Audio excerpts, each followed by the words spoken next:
சமுதாய உறவுகள் நல்லதற்கு வழங்குகிறோம். இந்த கூட்டத்தில் வாழ்த்துறை வழங்குவதற்கு மரியாதைக்குரிய அண்ணாச்சி பொதுச் செயலாளர் நாடாளுமன்ற அவசர சட்டத்தினுடைய பொதுச் செயலாளர் அவர்களும் சிறப்பு விருந்தினராக பரிவுராஜன் அவர்களும்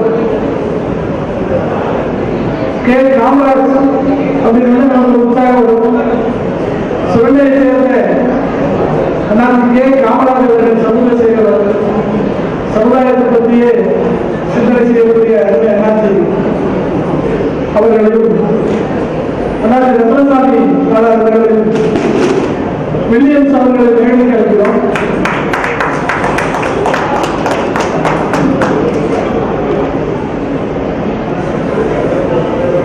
இந்த பொதுக்குழு மெம்பர்கள் உறுப்பினர்கள் அனைவரும் புதிய நிர்வாகிகளை அறிவிக்கும் பொழுது ஒருமனதாக கைத்தட்டி உங்களுடைய ஆரவாரத்தையும் இந்த நிர்வாகம் தான் வேண்டும் என்று நீங்கள் அமைதியாக இருந்து அதையாக கைத்தட்டிய உங்கள் அத்தனை பேருக்கும் மறுமுறை நான் நன்றிகளுந்த வழங்குவதை தெரிவித்துக் கொள்கிறேன். இந்த கூட்டத்திற்கு ஒரு சிறப்பான ஒரு 3 தீர்மானம் வாசிக்க வேண்டிய ஒரு சூழ்நிலை.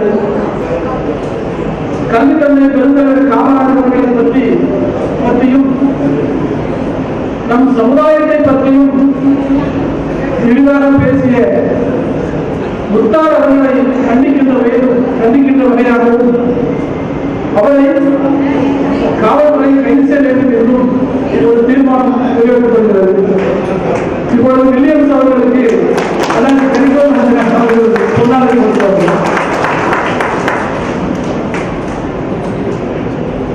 அது ஒரு தீர்மானம். இரண்டாவது தீர்மானம், முக்தார் அவர்களை இதுவரை கைது செய்யாத தமிழக அரசை வலியுறுத்துகிறோம். கண்டிப்பாக அவர்களை நீங்கள் கைது செய்ய வேண்டும். தமிழ்நாடு முழுவதும் உறவுமுறை அமைப்புகள் 3000-4000 அமைப்புகள் இருக்கு. நாங்கள் எல்லாரும் நிச்சயமா முறையா லீகலா சட்டப்படி எந்த பொதுமக்களுக்கும் இடையூறு இல்லாம ஒரு மனிதன் தவறு செய்துவிட்டால் சட்டத்திடம் ஒப்படைக்க வேண்டும் என்ற அந்த அடிப்படையில் நாங்கள் வலியுறுத்தி இருக்கின்றோம். ஆகையால் நீங்கள் அவர்களை கைது செய்து நடவடிக்கை எடுக்க வேண்டும் என்று இரண்டாவது தீர்மானம். மூன்றாவது தீர்மானம், இங்கே இருக்கின்ற அத்தனை பேருக்கு தெரியும், ஒரு சமுதாய அமைப்பு என்றால் அதில் இருக்கின்ற ஏழைகளுக்கு உதவி செய்ய வேண்டும், அந்த சமுதாயத்தினுடைய வளர்ச்சிக்காக பாடுபட வேண்டும். இந்த அடிப்படையில் நாங்கள் பொறுப்பேற்றவுடன் காமராஜர் கல்வி அறக்கட்டளை என்று ஒரு அமைப்பை தொடங்கினோம். அது டாக்டர் பிரேமச்சந்திரன் தலைவர், அதுக்கு நான் செயலாளர், மாப்பிள்ளை மகாலிங்கம் தொழிலாளர். இதை தொடர்ந்தவுடன் ஒரு சில ஒரு 2-3 லட்சம் ரூபாய் பணம் எடுத்து நன்கொடையாக கொடுத்தாங்க. இந்த காமராஜர் கல்வி அறக்கட்டளையை மிக சிறப்பாக தொடர்ந்து வேண்டும் என்பதே என்னுடைய ஆசை. என்னுடைய நோக்கம் என்ன அப்படின்னா, அம்மா அப்பா இல்லாத குழந்தைகளை, அப்பா இல்லாத குழந்தைகளை, அம்மா அப்பா இருந்தும் நிறைய பிரச்சனையாக முடிச்சுட்டு அழுது, அந்த குழந்தை நல்லா படிக்கும், ஆனா படிக்க வைக்க முடியாது. இப்படி ஒரு சூழ்நிலை இருக்கிற இந்த 3 விதமான குழந்தைகளை கண்டறிந்து முழுமையாக படிக்க வைக்க வேண்டும். அதற்காக காமராஜர் கல்வி அறக்கட்டளை நாங்கள் ஆரம்பித்தோம். அந்த கல்வி அறக்கட்டளைக்கு உதவி செய்வதற்கு பணம் வேண்டும் கண்டிப்பாக. அந்த பண்டை நாங்கள் உருவாக்கி அந்த பண்டில் இருந்து 100 ரூபாய் கூட எந்த செலவும் இல்லாம, அதாவது ஒருத்தர் நன்கொடை கொடுப்பாரு, அது அக்கௌண்ட்ல வாங்கிடுவோம். உதவி செய்யறோம் ஒரு மாணவருக்கு, அதுவும் அக்கௌண்ட்ல தான் கொடுப்போம். அந்த காலேஜுக்கு அந்த ஸ்கூலுக்கு கொடுப்போம். இதை நாங்கள் முதல்ல 3 பேர் சேர்த்து போட்ட தீர்மானம் இது. காமராஜர் கல்வி அறக்கட்டளையை பெருசா வளர்க்கணும்.